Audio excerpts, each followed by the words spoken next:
Muy buenos días, profesora, compañeros. A este grupo le corresponde hablar del tema del tercer orden sucesoral. Está conformado por Camilo Corredor, Camilo Pérez, Rafael Beltrán y quien les habla, Paula Niño.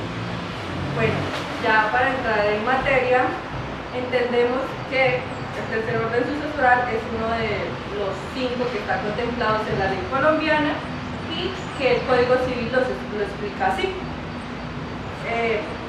En el artículo 1047. Si el difunto no deja descendientes ni ascendientes, ni hijos adoptivos, ni padres adoptantes, le sucederán sus hermanos y su cónyuge. La herencia se divide mitad para este y la otra mitad para aquellos por partes iguales.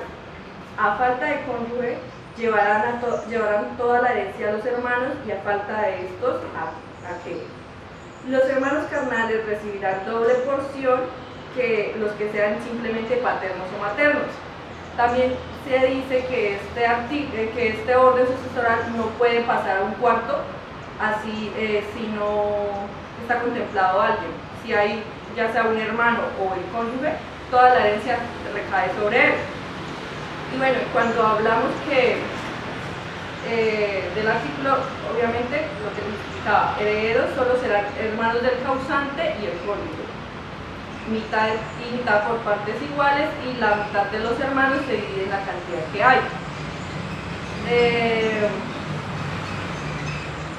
Se entiende por hermanos carnales que son hijos del mismo padre y la misma madre, que comparten ese vínculo de ambos padres y son hermanos de doble conjunción o hermanos uterinos. Y hermano medio o hermano único es solo por un vínculo, porque tienen el mismo padre o porque tienen la misma madre, más no los dos. Siguiendo con la exposición, pasamos con un ejemplo de esto. Sigue el compañero Rafael. Iniciando dice, si el difunto no deja descendientes ni ascendientes, ni hijos adoptivos, ni padres adoptantes, les sucederá sus hermanos y su cónyuge. ¿Qué quiere decir? Que para que ese tercer orden sucesoral se dé, tiene que estar vacante el primero y el segundo, que trata básicamente del orden descendiente y el orden ascendiente, dejando así solo a los hermanos, al cónyuge y a los compañeros permanentes. Siguiendo con la lectura dice, la herencia se divide a la mitad para este y la otra mitad para aquellos por partes iguales. Esto hace referencia a que la mitad de la herencia o del patrimonio del causante se dividirá, que es la mitad para el cónyuge y la otra mitad que es para los hermanos. A falta de cónyuge llevarán toda la herencia los hermanos y a falta de estos aquel. Esto es lo que mi compañera Paula decía, que cuando faltare el cónyuge, todo el 100% de la herencia iría solo para los hermanos. O si faltaran los hermanos, toda la herencia, el 100% de ella iría para el cónyuge o para el compañero permanente, ya sea el caso. Pero aquí sigue una parte interesante y es donde la Corte Constitucional se complica y pues prácticamente es, por así decirlo, a mi parecer, anticonstitucional. Que dice, los hermanos carnales recibirán la doble porción que los que sean simplemente paternos o maternos. ¿Esto qué quiere decir? Que en términos, los hermanos carnales, los cuales Paula ya explicó que son los que vienen que son los de doble conjunción, que son los que vienen de padre y madre, recibirán 2 veces porción herencial que los hermanos de simple conjunción, que son los que vienen solamente de uno de los padres. Es en la parte de los hermanos, que es que el hermano simple o de simple conjunción recibirá una porción o una cuota, y los hermanos de doble conjunción o hermanos carnales reciben de a 2 cuotas.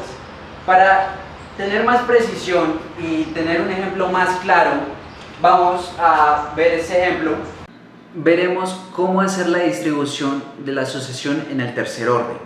Recuerden que en el tercer orden tenemos nuevos herederos tipo. Los herederos tipo son cónyuges, compañeros y hermanos.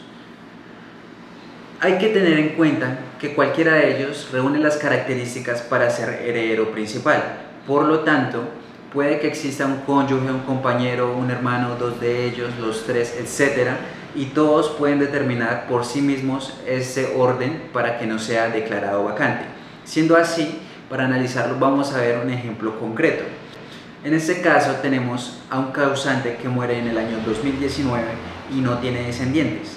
Como no tiene descendientes este causante, el primer orden sucesoral se declara vacante. Vamos hacia arriba, hacia los ascendientes, y tenemos a Gerardo y a Elena, que son los padres, pero los dos están premuertos. Como los dos están premuertos, tenemos esta característica de que el orden también se declara vacante. Algunos se preguntarán por qué María y Sebastián, que son cónyuges y compañeros, no pueden entrar a determinar el segundo orden sucesoral. Recuerden que en el segundo orden sucesoral pueden estar cónyuges y compañeros, pero ellos solamente son accesorios concurrentes. Los únicos que pueden determinar el orden sucesoral son los ascendientes, que en este caso son los padres del causante.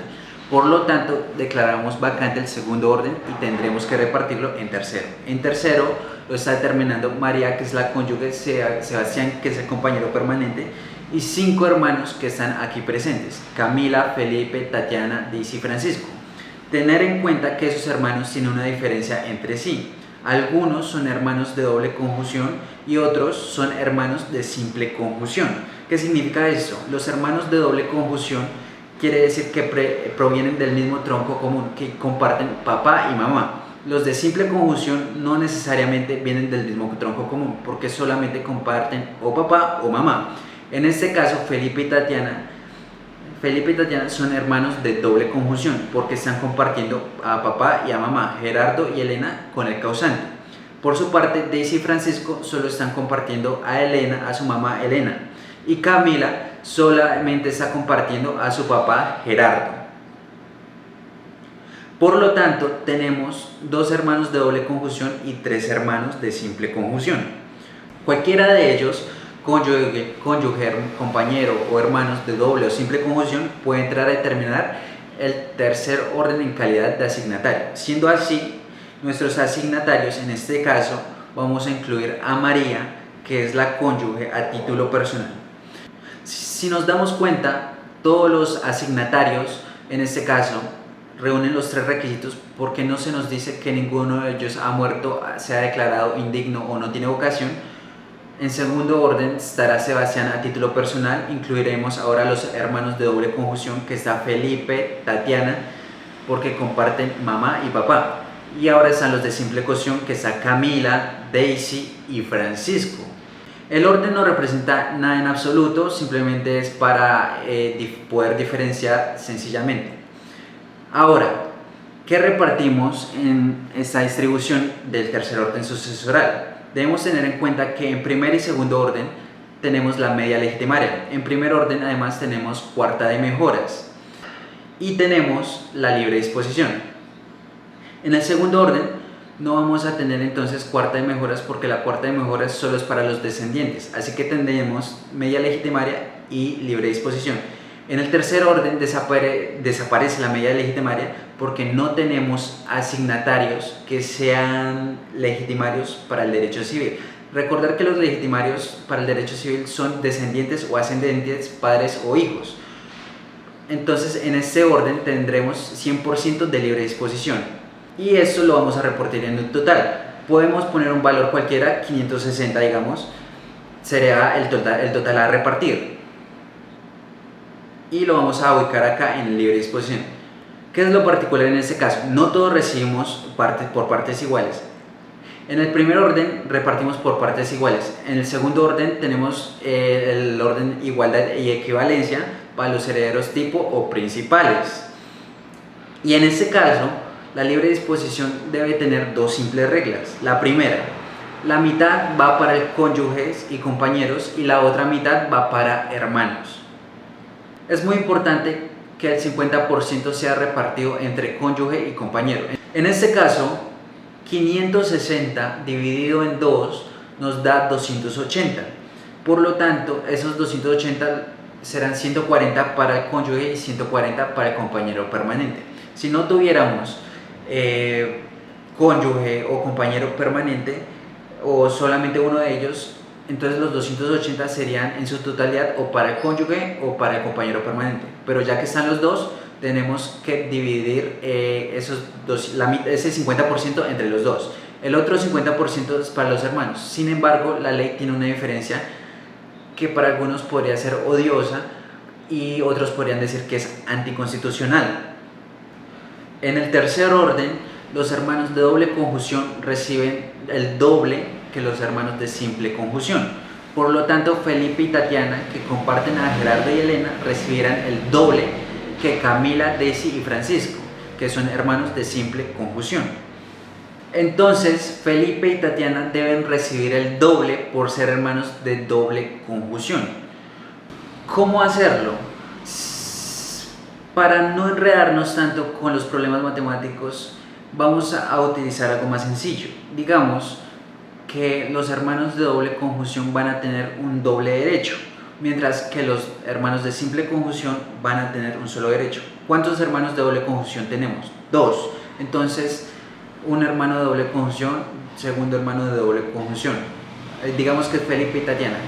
Y aquí abajo ponemos a un hermano de simple conjunción, otro hermano de simple conjunción y otro hermano de simple conjunción, que son Camila, Daisy y Francisco. Otorguémosles derechos. Los hermanos de doble conjunción obtienen 2 derechos, mientras que los hermanos de simple conjunción obtienen 1. Si nosotros sumamos eso, tenemos 7 derechos para repartirlos entre todos los hermanos. Si tenemos entonces un valor total de 280 millones para repartirlos entre 7, dividamos 280 dividido entre 7 y nos da igual a 40. ¿Qué quiere decir? Quiere decir que este valor de 40 lo vamos a multiplicar por los derechos que cada hermano tiene. El hermano de doble conjunción, que tiene 2 derechos, multiplicamos 40 por 2 y eso nos da 80. Aquí tenemos 40 por 2 y nos da 80, y los demás tienen 40, 40 y 40. Es extraño, pero no falla. Y pasamos estos valores en específico a los hermanos en la tabla. Entonces estos hermanos tendrían en este caso que Felipe y Tatiana, por ser de doble conjunción, recibirán cada uno 80, y Camila, Daisy y Francisco son hermanos de simple conjunción, tendrán una cuota o un derecho. En total, incluyendo los mismos valores, 80, 80, 40, 40 y 40. Y si queremos verificarlo, pues sumamos todos los valores y esos valores nos deben dar nuestros 560. Ojalá y si lo den, porque si no, cometimos un error. Y así repartiríamos la sucesión o la distribución en el tercer orden herencial. Reglas importantes. Primero, el tercer orden sucesoral lo determina cónyuges, compañeros y o hermanos, independientemente si los hermanos son de doble o simple conjunción. Segundo, el 100% es de libre disposición, así que si el causante quisiera otorgar un testamento y quitarle el derecho a los asignatarios, lo puede hacer sin ningún problema, cambiando las reglas que considere, siempre y cuando respete las reglas del testamento. No condicionar las sucesiones, pero si cumple estos requisitos básicos, podrá dejar sin sucesión al cónyuge, compañero y o hermanos de simple o conjunción. Y en tercer lugar, hay que tener en cuenta la distribución. Separa el 50% para los cónyuges y o compañeros. Si hay cónyuge o compañero, ese 50% se divide entre 2. Si hay uno solo entre ellos, ese 50% irá para él solo. Y el otro 50% para los hermanos. Donde los de doble conjunción reciben 2 derechos y los de simple un derecho. Muy buenos días, compañeros. A mí me corresponde darles a entender un poco de lo que es el análisis jurisprudencial en base a este tema, como es el tercer orden. Entonces vamos a hablar de 4 análisis jurisprudenciales. Primero, la sentencia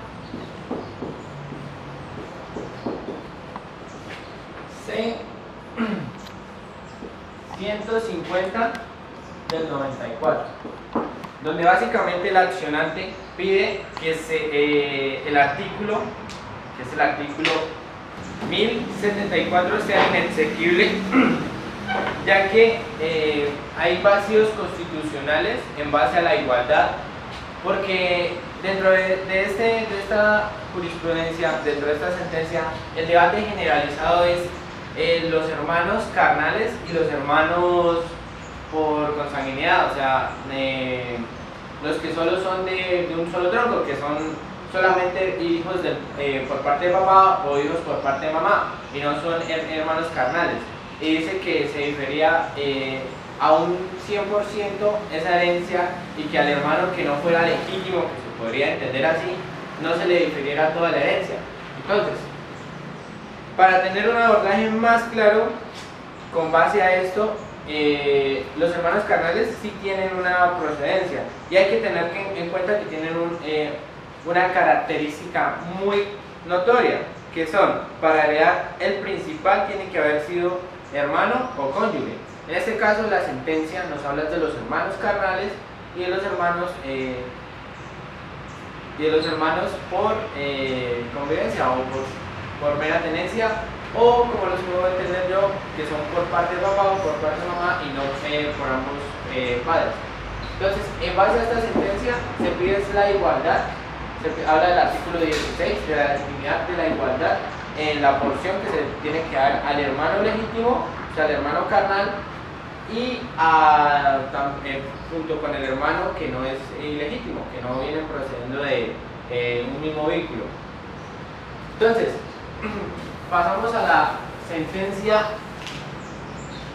que creo que allá en las diapositivas va a mostrarse, la 174 del 2006, que nos habla del tipo de representación, o sea, cuando hablamos del cónyuge, el compañero o el hermano. Entonces, la característica en este caso de la sentencia es que el cónyuge y el compañero marital tienen que estar determinados en un segundo orden sucesoral, y que con ello no solo son accesorios o concurrentes a los únicos que determinan este orden. No solo pueden ser ascendentes, sino también descendentes cuando, digamos, no se encuentra hacia arriba alguien que pueda heredar, ya sea principio básico, digamos, sube, después baja, y si no, después se va a los lados.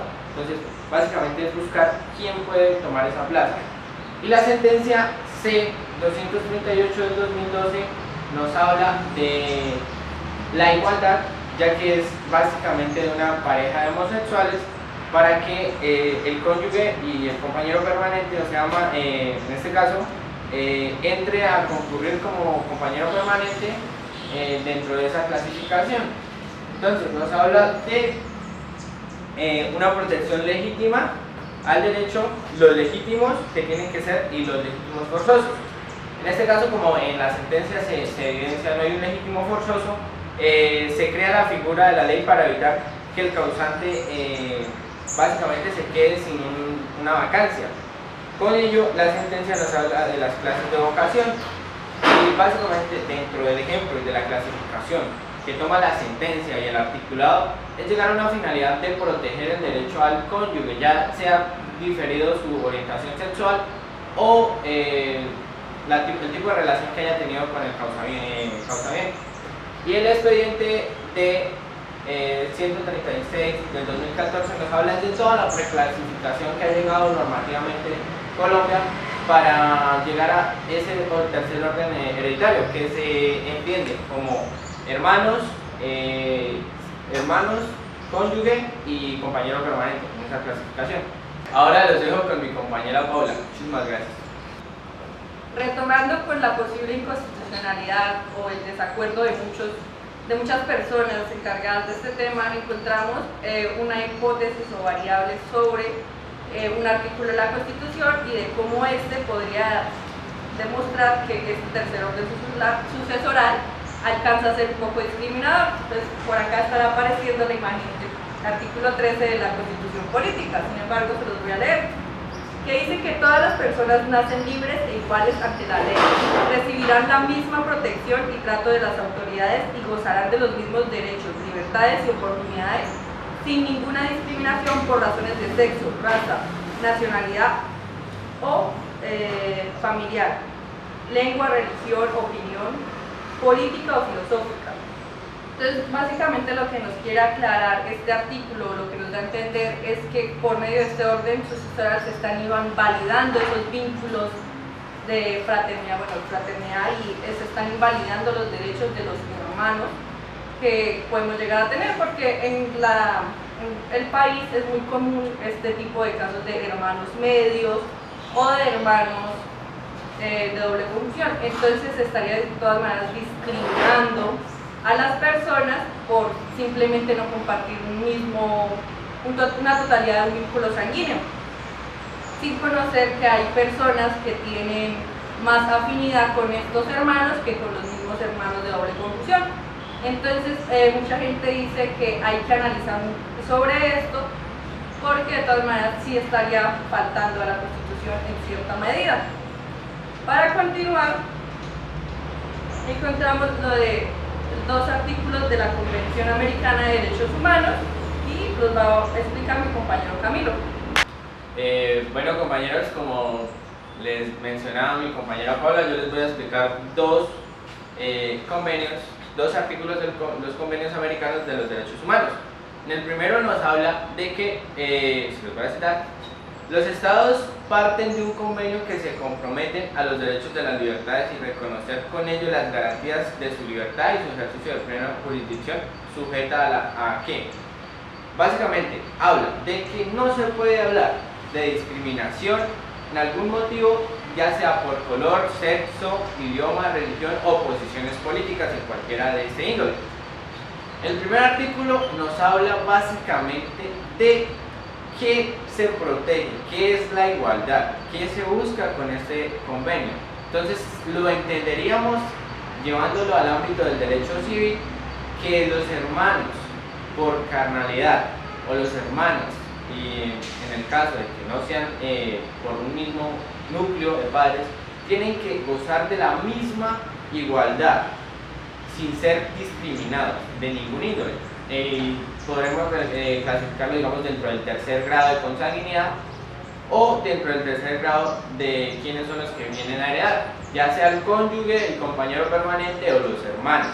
Diferenciación de su clasificación, sean carnales o legítimos. Segundo artículo, en el ejercicio de los derechos y las necesidades de garantizar las disposiciones normativas y legislativas, las disposiciones esenciales del acuerdo es tener un carácter necesitario de los efectivos de tales derechos y libertades. Entonces, con ello, dentro de la normatividad colombiana y dentro de todos los ítems que se pueden ver, el derecho colombiano es muy dinámico, ya que a diferencia de otras relaciones, no es igual. ¿Por qué? Porque en Colombia vemos muchos casos distintivos en varias medidas, como lo son los hermanos carnales, los hermanos ilegítimos o no, cuando no están en un mismo núcleo, las parejas de un mismo sexo e inclusive los compañeros permanentes. Entonces, con todo esto, lo que brinda la Convención Americana de Derechos Humanos es salvaguardar esos derechos contemplados, no solo desde la igualdad y desde la medida de no ser discriminado, sino buscar un mismo margen normativo para que se sopese la justicia colombiana y se busquen varias alternativas en base a eso. Muchísimas gracias, los dejo con mi compañero Camilo Andrés Pérez. Buen día, compañeros. Bueno, pues a continuación les voy a hablar como tal de la hipótesis, teniendo muy en cuenta lo que, o en la misma línea en la que venía mi compañera Paula y mi compañero Camilo. Eso teniendo en cuenta que pues a raíz de esta corta investigación que hicimos sobre el tema de orden sucesoral, encontramos estas falencias y digamos que estas situaciones que se pueden llegar a considerar inconstitucionales. A partir de ahí entonces encontramos la hipótesis, que esta hipótesis parte a través del concepto histórico-social, la concepción histórico-social. Cuando hablamos de la concepción histórico-social, tenemos que devolvernos claramente, no sé, alrededor de 1857, donde de una forma u otra pues nace con los romanos y con, digamos que estas primeras ideas y estos primeros avances que tuvimos en los temas civilistas, ¿sí? Digamos que toda esta situación va concadenada con la continuación a la tradición humana. Entonces, ¿a qué nos lleva esto? ¿O qué debemos entender con esto? Que si bien los romanos en sus primeros inicios lo contextualizaron así, lo definieron de esta forma, por pura continuación a la tradición humana, lo hemos arrastrado, pues digamos que hasta la legislación de nuestro tiempo. Es tradicional que, pues como bien nos retrocedimos hace un momento, hasta Roma, se nos desencadena un problema de concepción o traducción, para entenderlo de una mejor forma. ¿Qué digamos que se puede llegar a generar o qué se puede entender con este problema de concepción? Que a partir de esta situación en que, pues, claramente los romanos dejaron unos escritos y una normatividad con, primero que todo, una lengua distinta, ¿no? Ahí partimos de una traducción en la que muchas veces se generan, digamos, falencias. Segundo, que aparte de esa traducción, pues llegamos a conceptualizar diferente o negativamente las cosas, porque no podemos comparar lo que era una civilización, lo que se entendía como familia, lo que se entendía como el desarrollo de los mismos órdenes sucesorales, y quienes hacían parte o quienes llegaban a ser parte de, denominémoslo, este árbol de la familia o este gran árbol familiar. Con el pasar de los tiempos, pues toda esta situación cambia, digamos lo que las familias cambian en número, cambian en forma, incluso pues a llegar a la legislación de hoy, que tenemos pues situaciones en las que ya no entendemos la familia como hombre y mujer y hijos, pero básicamente puede ser hombre, mujer, situaciones de ese tipo. Más adelante, pasando, digamos, ya y entendiendo toda esta situación de por qué se desarrolla y por qué, digamos, que tenemos este orden sucesoral y que es bien, digamos, tradicional y arraigado a esa historia y hasta devolvernos a los mismos romanos, pues tenemos que hablar del recorrido histórico. El recorrido histórico podemos ver que indica, digamos, que ya en lo que es propiamente nosotros, ¿sí? A raíz del Código Civil francés, y pues el recorrido que vamos a hacer es desde ahí hasta lo que es la regulación actual. Entonces entendemos que de esta forma, después del Código Civil francés, tenemos el Código chileno, y pues digamos que esta situación que se genera con Manuel Murillo Toro al establecer, digamos que la ley 57 en 1887 en Chile, y como Andrés Bello pues ya trae el código a nuestro país, hace, digamos que, o aparentemente genera cambios en él que, si nos retrocedemos, pues tenemos que entender que básicamente pues lo que sucede es que quizás esas situaciones de constituir el código a nuestra sociedad es en la que falló.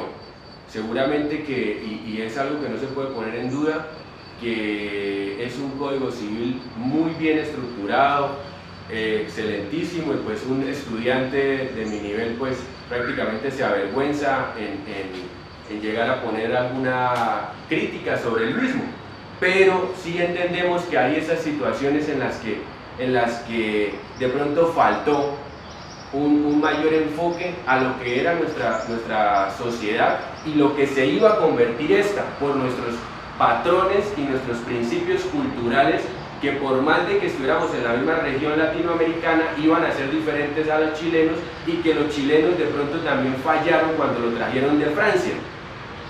Entonces pasamos del código chileno, nos encontramos ya con la ley 153 de 1887, ya pues ahí básicamente lo que se genera es una reforma en la ley 45 de 1932, y a hoy la última reforma, que es la ley 29 del 82, que básicamente pues esto lo que nos entrega hoy, o el resultado que nos entrega hoy, pues es el que mis compañeros ya explicaron a través de los ejemplos y a través, digamos, de la misma lectura que le dimos al código actual y a lo que dicen los artículos al momento. Muchas gracias, compañeros. Bueno, pues una vez más nos despedimos, ya digamos que en grupo, y pues una vez más para que realmente nos tengan presente, mi compañero Camilo Corredor, compañero Rafael Camilo Beltrán, Paula Niño y quien les habla, Camilo Pérez. Muchas gracias, felicidades. El ejemplo. De hecho sí, pero señalen a ese lado. Yo quisiera, a la izquierda. Sí. Aquí podremos encontrar el ejemplo que nos va a explicar Rafael. Mira ahí. Epa. Camilo allá todos los días. Allá toca aprovechar al máximo en la universidad, vivir en la universidad. Muy buenos días, compañeros y profesora. Este grupo tiene por tema el tercer orden sucesoral. Este grupo está conformado. Es que así se escucha más duro. No, marica, No, es que sí se escucha más duro. ¿Cierto, Rafa? Eso me quedó emocionado.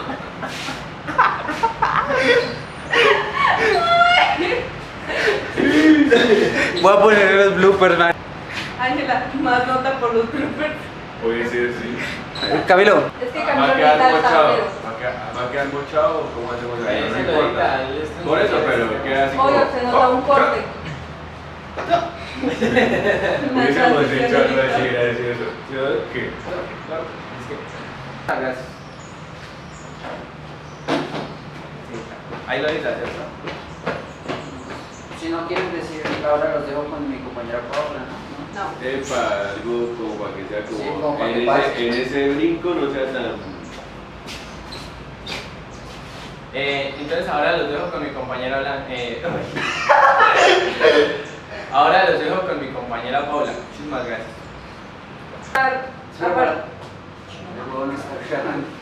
Pues como digo que no, que se escuchaba, no hay bulla. Este huevón. ¿Qué hicimos desde el inicio, Camilo? No, ya hay- ¿Usted sí se grabó? Sí, pues. Mi compañero Camilo.